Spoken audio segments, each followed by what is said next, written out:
जय जगन्नाथ दर्शक बंधु 3000 टंका भत्ता खूब शीघ्र मधुबाबू पेंशन रे 60 रु 80 वर्ष हिताधिकारी को 3000 टंका भत्ता खूब शीघ्र मिल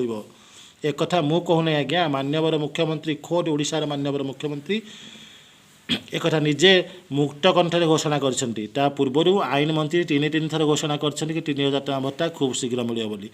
तेणु जो सरकार जो प्रोजेक्ट केबे मिल केते तारीख में मिल दीर्घ दिन अपेक्षार किभली भाव अंत घटुची भिडियोटी जदि देखुंट आरंभ शेष पर्यंत बिना स्किप कर देखूँ जहाँफल आगक थी समस्त खबर इनफर्मेशन आपण मैंने टेक्निक भाव में पाइपर और चैनल को जब नुआ कर आसे चैनल टी सब्सक्राइब करदे पाखे थी बेल आइकन को दबाईदेवे आगक आसुवा समस्त भिडियो इनफर्मेशन आपण मैंने प्रथम पाइपर चलतु आरंभ करवा आज भिड दर्शक बंधु 3000 टंका भत्ता यह सबुठ बड़ खबर बर्तमान कहीं कहले आज्ञा बीजेपी सरकार जो मैनिफेस्टो प्रदान करते जो सरकार को आसवा पूर्व से किसी प्रतिश्रुति देते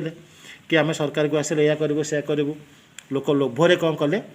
आम सरकार को आसिले सब महिला मानक 50,000 टंका सुभद्रा योजना प्रदान करूँ तेणु महिला मैंने खुशी कि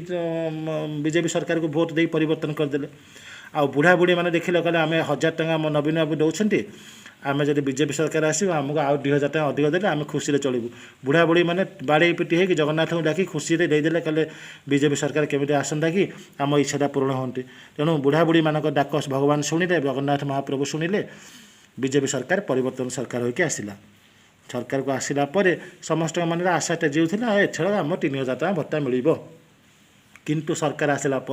सरकार बजेट उपस्थापन कले प्रथम बजेट कहले कि आम 80 वर्ष ऊर्ध्व लोक मानक केवल 3500 टंका देवु बाकी लोक मानक 1000 टंका देवु यह शुणिक लोक मैंने छानिया हो गले सारा राज्य में असंतोष जागृत है पंचायत स्तर में आंदोलन है जिला स्तर में आंदोलन है ब्लॉक स्तर में आंदोलन है राजरास्ता को लोक मैंने आसिले वृद्ध वृद्धा विकलांग असहाय विधवा भत्ता हिताधिकारी मैंने राजरास्ता को ओह्लैले भुवनेश्वर घेराव कले भुवनेश्वर घेराव कर सारापर विधानसभा घेराव कराऊ गले विभिन्न भत्ता प्रदान संघर्ष समिति द्वारा विधानसभा घेराव है विधानसभा घेराव कर सारा